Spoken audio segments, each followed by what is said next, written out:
Bem-vindos ao canal Materiais de Projeto.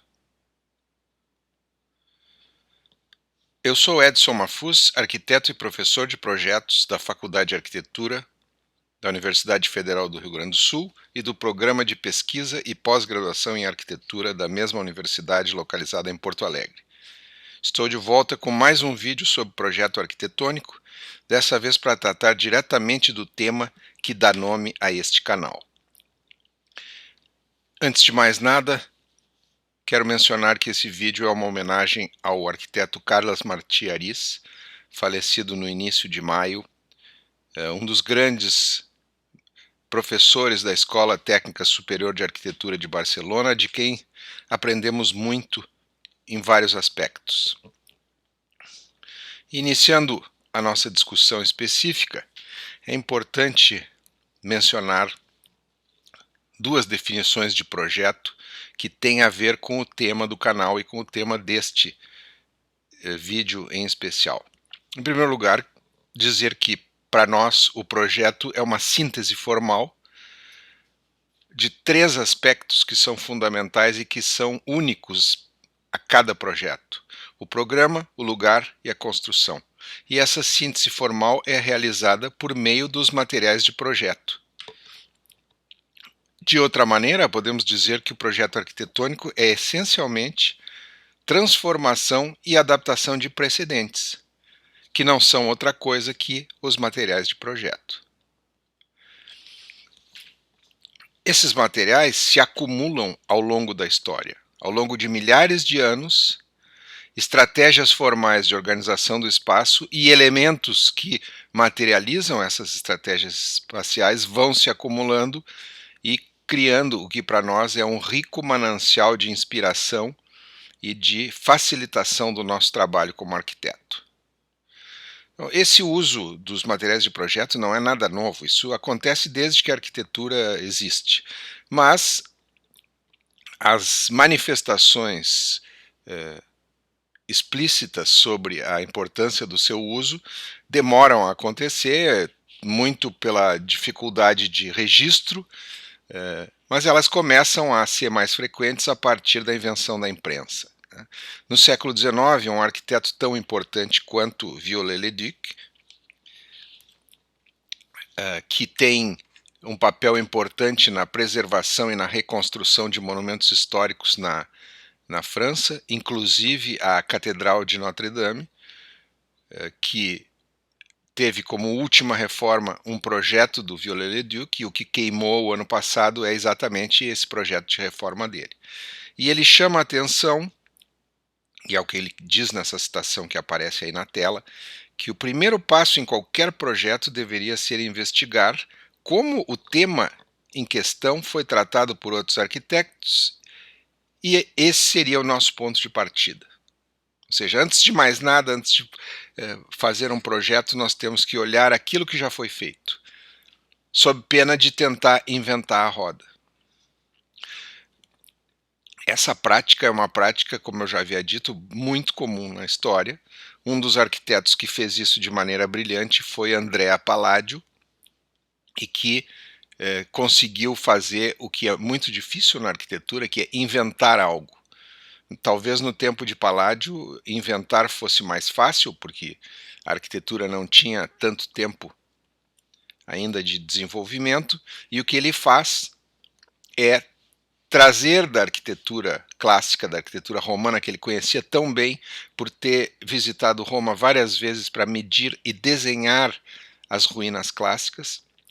O que ele faz é transpor um elemento que era da arquitetura religiosa romana, o frontão típico com colunas, para a arquitetura residencial, como a gente pode ver, por exemplo, na Vila Rotonda e nessas outras vilas que estão aqui.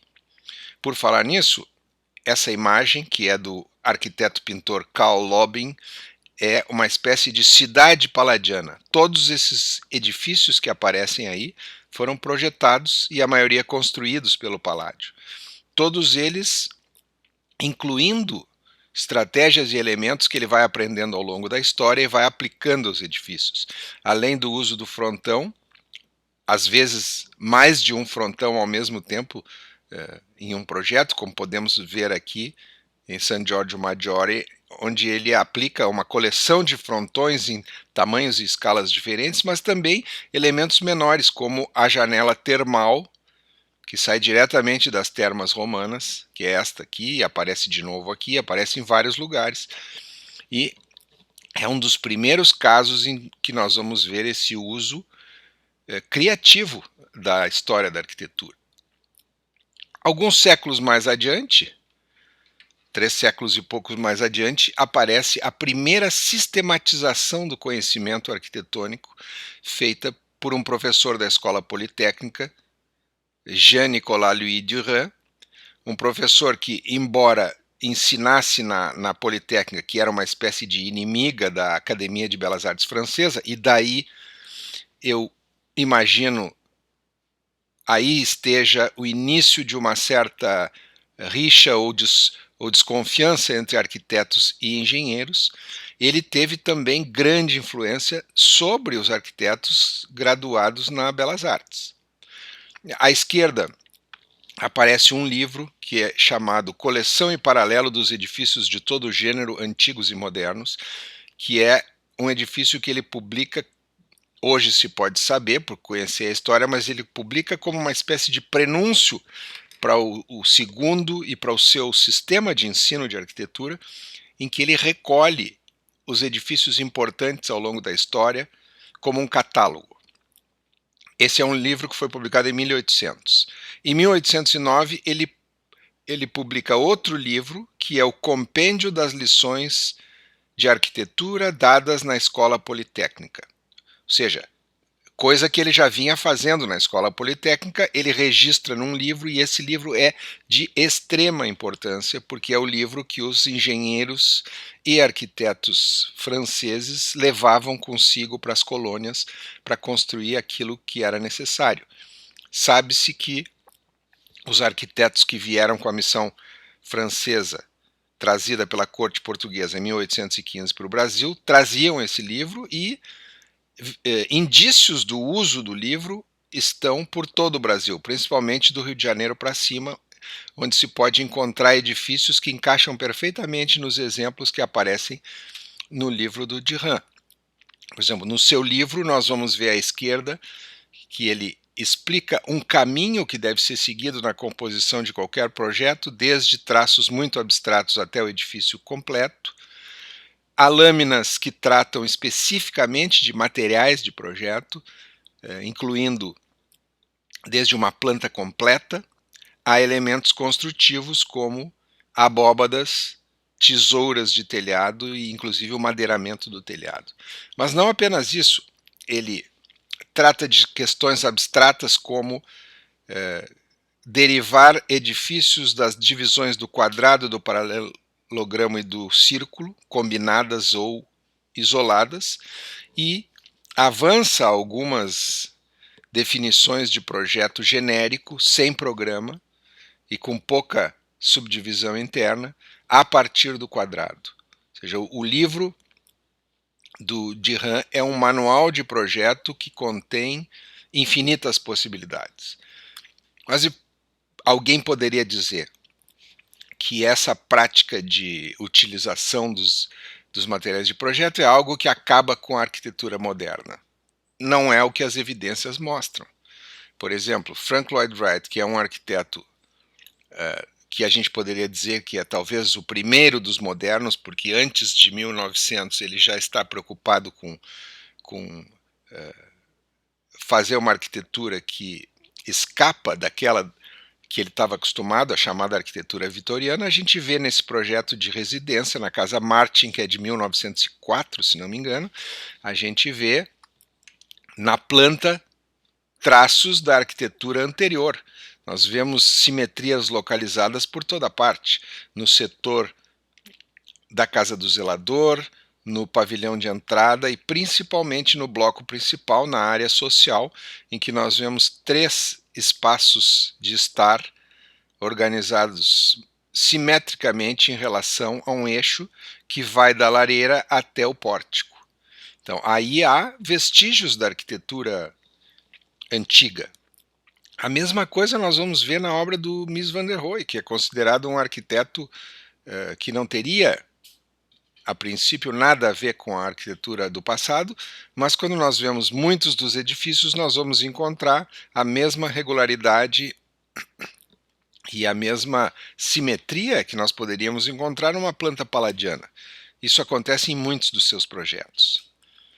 Da mesma forma, Le Corbusier. Le Corbusier talvez um nome que poderia ser mais previsível, porque no seu livro Por uma Arquitetura, ele menciona bastante a arquitetura do passado, inclui croquis, o famoso croquis da lição de Roma, comenta Miguel Ângelo, mas eu acho que ninguém estava preparado para isso que o Colin Rowe revela em 1948 num texto polêmico chamado A Matemática da Vila Ideal, título que depois se torna o título de um livro publicado por ele,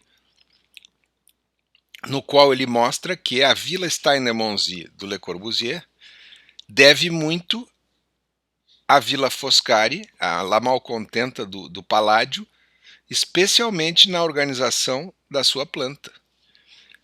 Planta essa que estaria também baseada no diagrama essencial que subjaz a todas as vilas do Palladio. O que nós podemos ver aqui é que o diagrama é o mesmo, só que no caso do Palladio as linhas são todas materializadas por paredes. Nessa altura e até o final do século XIX, a arquitetura era toda resolvida por muros grossos que concentravam tudo, a subdivisão, a estrutura, a aparência externa, as aberturas, o acesso, tudo. Já quando Le Corbusier constrói essa casa, na segunda década do século XX, a estrutura independente já existia e ele é capaz de substituir muitas dessas paredes por pilares. Coincidentemente, esses pilares acontecem exatamente no cruzamento das linhas da grelha básica palladiana, e o interessante é ver que, se nós olhamos com cuidado, nós vamos encontrar uma escada na planta do Le Corbusier exatamente na faixa de serviço, numa delas, e a outra escada fora da faixa de serviço, mas com acesso pela faixa de serviço. Ou seja, as evidências estão todas aí de que Le Corbusier conhecia esse esquema e utiliza o esquema de uma maneira extremamente criativa e não se sente aparentemente limitado por isso, muito pelo contrário.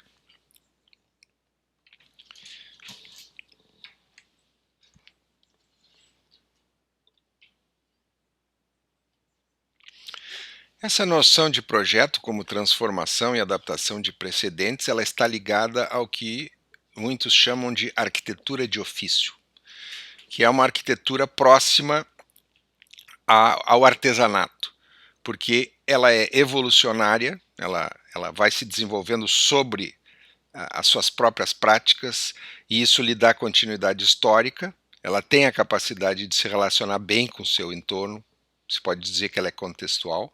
Normalmente ela é silenciosa e correta, ela não procura fazer mais daquilo que é necessário, e isso a torna culturalmente relevante. Então nós podemos dizer que, em relação a esta arquitetura, a arquitetura de ofício, que é uma arquitetura sistematizável, e por isso mesmo ela pode ser ensinada. A arquitetura que não é sistematizável, ela não pode ser ensinada, por mais que se goste da arquitetura, digamos, de um Gaudí.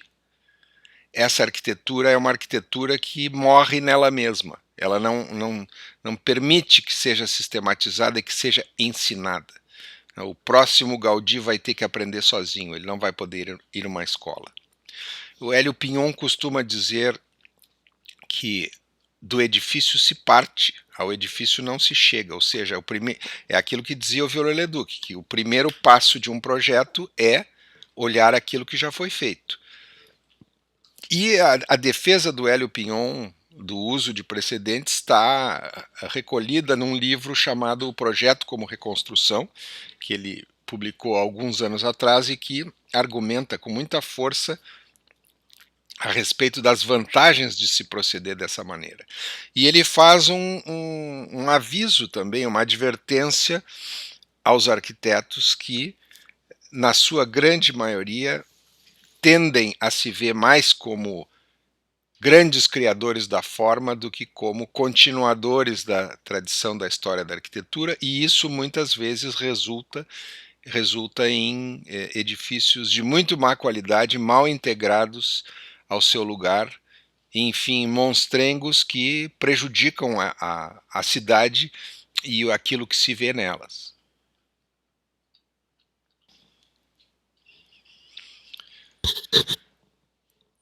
Mas ainda hoje se pode perceber uma certa relutância dos arquitetos a trabalhar dessa maneira, a trabalhar a partir do conhecimento acumulado. E a que se deve isso? Há uma série de razões para isso. Uma delas, que é muito comum, é o receio a ter a sua criatividade limitada. Mas é um medo que não se verifica, porque é impossível imitar. Pois sempre a situação original de onde sai aquele precedente e aquela para onde o precedente é transposto são diferentes. O lugar, o programa e a técnica, pelo menos um é diferente nessa transposição, mas o normal é que todos sejam.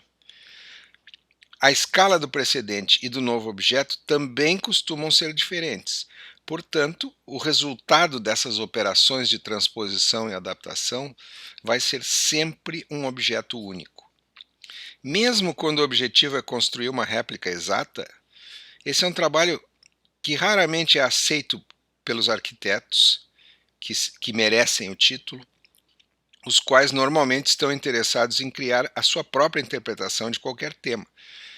É conhecido o caso em que o antigo cliente do Robert Venturi, para quem ele havia construído várias casas, pediu que ele construísse uma réplica de Mount Vernon, a casa do presidente americano George Washington, próxima a Washington, que é a casa que aparece abaixo nessa imagem. Venturi projetou uma versão pessoal, aquela que aparece acima, que não é aceita e posteriormente outro profissional constrói a réplica desejada.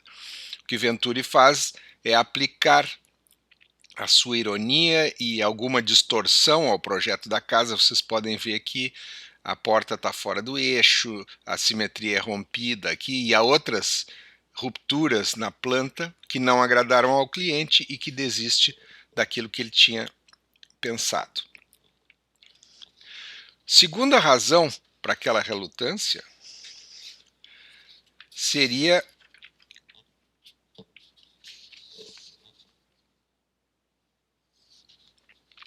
basicamente devida à pregação modernista que propunha uma ruptura com a arquitetura do passado, ou pelo menos com a aparência dessa arquitetura, que é uma coisa muito difícil de fazer, como mostramos nas imagens sobre o Wright, o Mies van der Rohe e o Le Corbusier há algumas imagens atrás.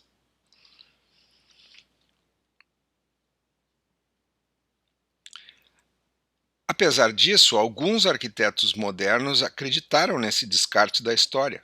Um exemplo claro é Gropius, que talvez por essa crença não tenha chegado ao nível de excelência em projeto que os três mencionados chegaram. Sob a direção de Gropius, os cursos de história em Harvard foram despachados para o final de curso, lugar no qual, entre aspas, eles não causariam tanto dano. Uma terceira razão para essa dificuldade dos arquitetos em aceitar a ideia de trabalhar com precedentes é essa ideia difundida de que a arquitetura é arte. No meu ponto de vista, a arquitetura não é arte, embora contenha um componente artístico. E esse componente artístico reside em sintetizar numa forma transcendente tantos aspectos discordantes de um problema de projeto. Essa síntese transcendente nem sempre acontece, porque a arquitetura não é um atributo que está presente em todos os edifícios. Alguns edifícios têm e outros não têm esse atributo. Nem tudo é arquitetura. O que diferencia a arquitetura e a arte é a questão do uso e o compromisso com a cidade, o que limita em muito o que o arquiteto pode fazer. Já a arte é uma atividade sem limitações que trabalha sobre problemas autoimpostos.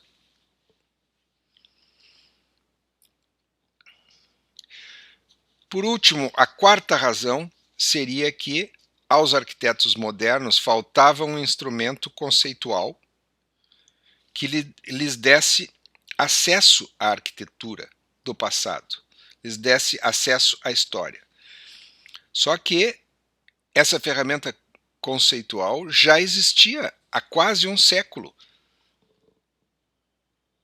E era o conceito de tipo definido em 1832 por Catemer de Cancy, no Dicionário Histórico de Arquitetura, que era parte da famosa enciclopédia metódica dirigida por D'Alembert e Diderot, que procurava concentrar de uma maneira utópica todo o conhecimento existente numa enciclopédia.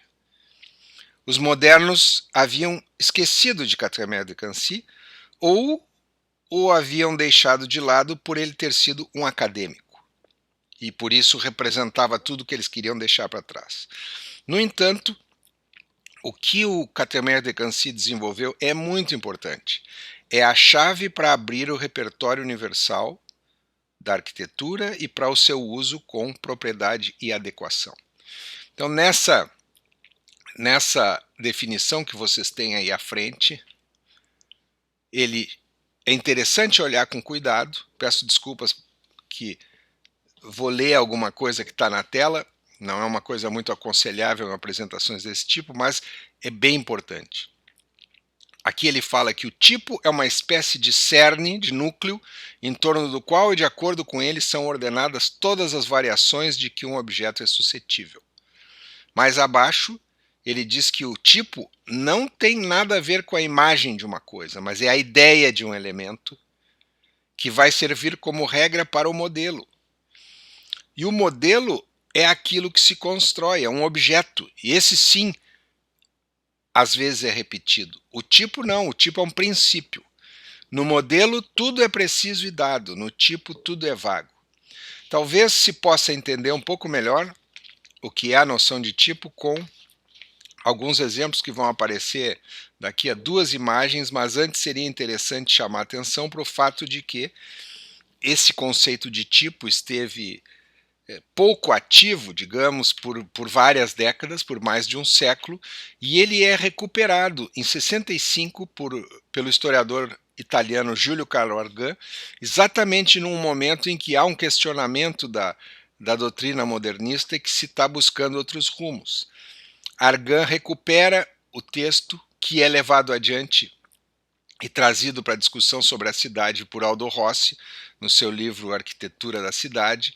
Depois ele é elaborado mais ainda por Rafael Moneo, em 78, e por Alan Currum, em 81, e em dois livros, um deles do argentino Alfonso Corona Martínez, em 90, e por Carlos Martí Ariz, em 96, no que é o livro mais, eu diria, mais importante sobre tipo para quem projeta. É um livro que aborda o conceito de tipo desde o ponto de vista do projeto e por isso é extremamente importante para quem quer projetar bem e quer utilizar a história em seus projetos. Então, uma maneira de tentar entender o conceito de tipo é lendo a definição genérica de algo como uma colher, que aqui está definida como sendo um talher, um utensílio, talher composto por uma parte côncava e por um cabo. Isto define a colher. Esse é o tipo da colher que permite que inúmeras colheres sejam construídas seguindo este princípio. Nós podemos ver aqui que há colheres metálicas, há colheres de plástico, há colheres de madeira, há colheres que combinam as duas. A própria forma dessa parte côncava está absolutamente aberta, como por exemplo aqui tem uma forma de coração, poderia inclusive ser uma coisa mais próxima de um retângulo ou de um quadrado. O importante aí é que se entenda que há um princípio formal, que é o tipo, e há uma série de modelos que seguem esse princípio e que concretizam o princípio. Da mesma forma, nós podemos olhar para os automóveis e pensar nos carros sedã, que são carros chamados de 3 volumes, né? Bagageiro, cabine interior, motor, normalmente com 4 portas. Esse é o tipo, e que permite que carros de qualidade e de preço tão variável como esse Chevrolet Corsa e esse Audi sejam construídos e existam. Então, espero que tenha ficado claro. Voltando para a arquitetura e nos relacionando aquela imagem sobre o Palladio e a comparação feita pelo Colin Rowe entre a Villa Stein e a rotonda, ou a malcontenta do Palladio, desculpe, nós vamos encontrar a famosa lâmina retirada do livro de Rudolf Whitkauer, que foi o orientador da tese doutoral do Colin Rowe. As coisas não acontecem por coincidência na vida. Nesse livro, ele aponta para a existência de um padrão geométrico que subjaz a todas as vilas do Palladio. Na verdade, ele está se referindo a um tipo. É uma planta retangular dividida num sentido em 3 partes iguais, como a gente vê aqui, e no outro sentido em 5, sendo que 2 delas normalmente são atribuídas a espaços de serviço. E aí depois ele enumera aqui, mostra 11 esquemas de vilas que foram projetadas e construídas pelo Palladio, mostrando como em cada uma o esquema sofre variações, mas se mantém. Existem situações em que o espaço central se apropria das faixas laterais, existem situações em que o espaço central ganha tamanho dentro da própria faixa e assim por diante. Ou seja, trabalhar com um esquema desse como ponto de partida não limita a criatividade de ninguém. Então, o conceito de tipo é aquilo que nos conecta à história e à tradição da nossa disciplina e que nos permite extrair dela a sua essência e logo ter acesso aos materiais de projeto. E aquilo que nos interessa na história da arquitetura é a substância dela, não a aparência, porque o importante são os critérios e não a solução. Isso de que o que nos importa não é a aparência é algo que os chamados pós-modernistas dos anos 80 do século passado não entenderam, porque quando houve um interesse renovado pela história da arquitetura, o que começou a acontecer foi o aparecimento de edifícios que eram muito semelhantes a edifícios de séculos passados. E o que a arquitetura de ofício nos indica é que o que nós buscamos na história não é a aparência, porque a aparência está ligada a aspectos conjunturais. A substância é aquilo que permanece, não a aparência. A aparência vai mudando. É o que permite que o Mies van der Rohe projete aqueles pavilhões diáfanos de planta retangular com simetria interior e que esses edifícios pareçam perfeitamente modernos.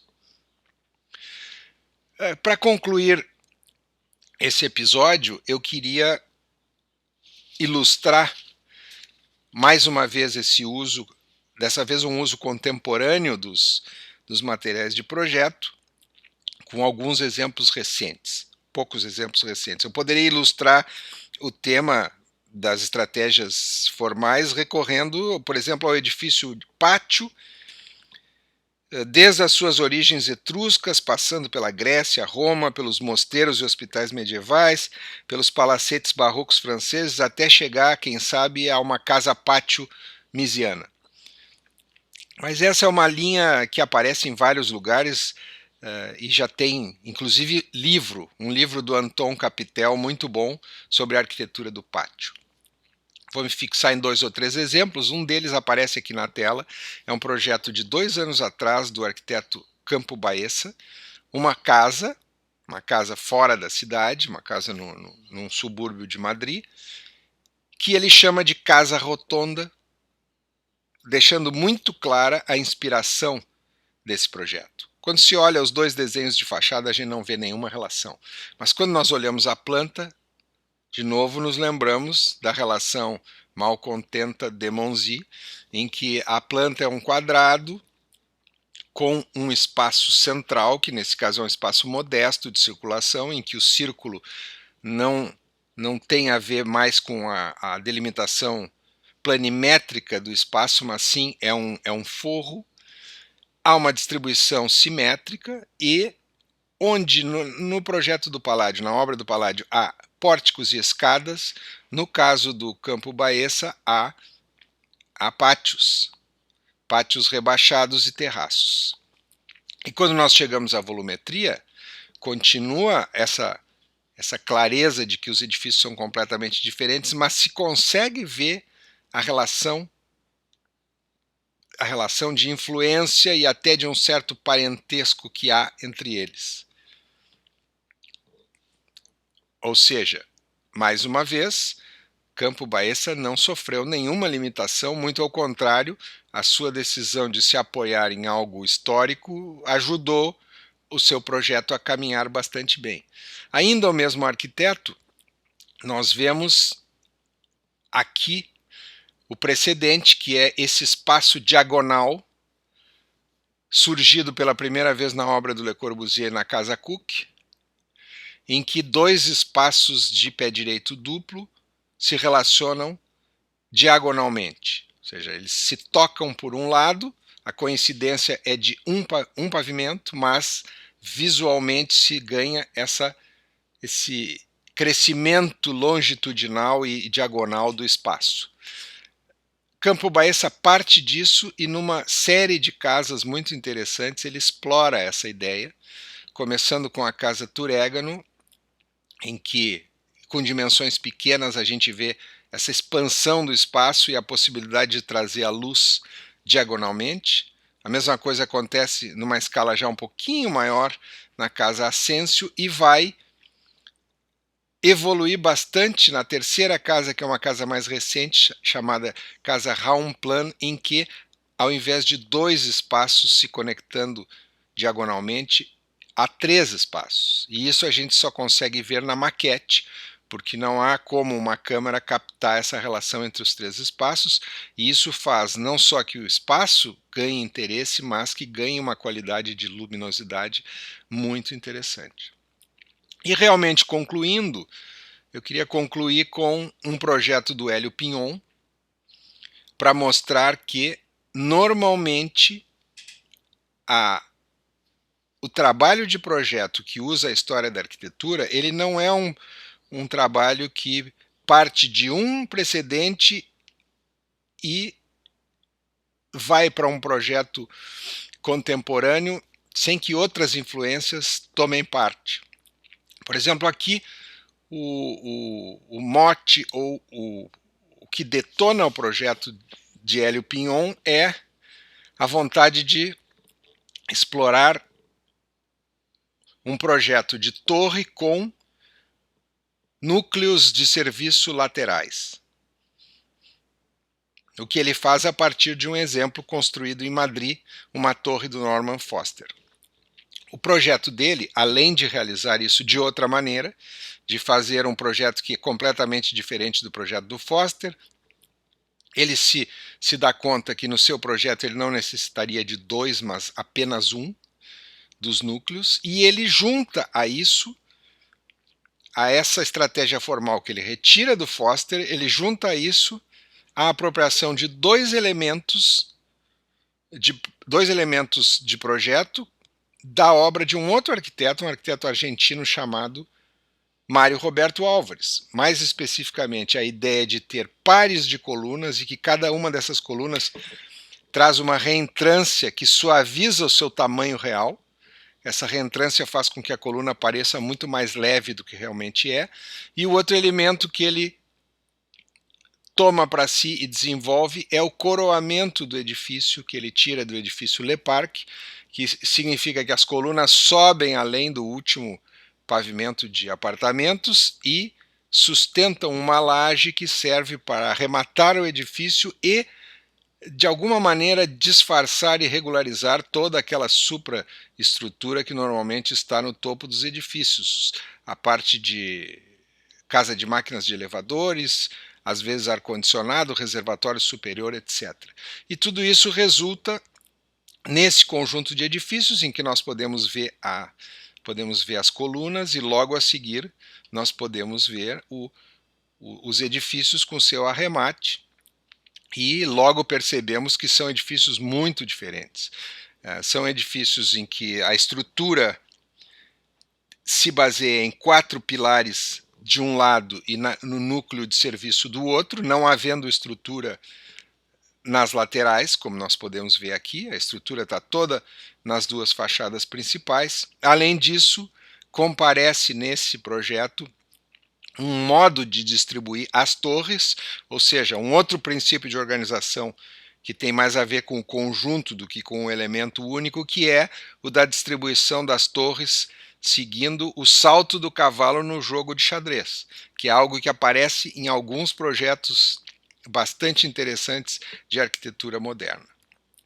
E eu termino com essa citação do poeta T.S. Eliot, em que ele fala sobre esse aspecto da apropriação de coisas que já apareceram na obra de outros artistas, dizendo, no final de tudo, que os bons poetas transformam o precedente em algo melhor, ou pelo menos em algo diferente. Muito obrigado pela atenção, espero que voltem e não esqueçam de assinar o canal para saber quando novos vídeos forem postados.